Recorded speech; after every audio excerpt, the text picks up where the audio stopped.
Hey everyone, it's March 3rd, and that means that if today's your birthday, you share with serial killer Robert Joseph Silveria Jr., known as the Boxcar Murderer, who claimed as many as 47 victims between 1981 and 96. And that is him right up there. Silveria was born in Redwood City, California in 1959, and trouble started for him at the age of 11. He began skipping school and experimenting with drugs, leading to his expulsion. The next year, he was caught robbing a neighbor's home, and the family moved to try and find a fresh start, but it didn't work as Silveria began using drugs heavily when he got to high school. During his school years, he robbed a drug dealer and stole his father's car, which were just warm-ups for his future behavior. He left home at the age of 21 and began to wander by hopping rail cars before seeking help for his issues at a mental health treatment facility in Vancouver, Washington.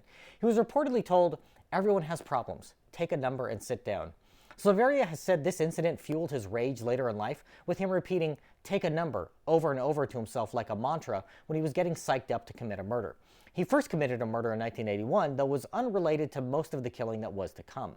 After marrying at the age of 25, he had a daughter, then split from his wife and married another woman a few years later. In the meantime, he beat another man to death in Sacramento and set back out jumping on freight trains.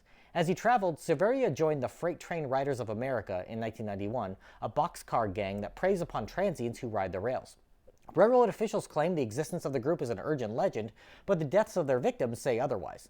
The FTRA is known as a gang of homicidal hobos who rob, steal from, and beat their victims at train yards throughout the country, stealing their identities to commit welfare fraud.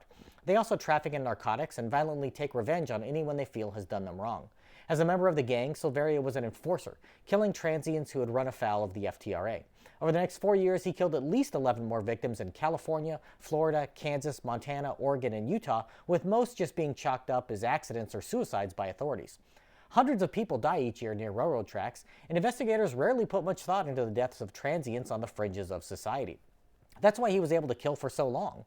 But in 1996, a detective in Oregon realized that a death he was investigating was tied to a homeless encampment populated by the FTRA, and Silveria was arrested.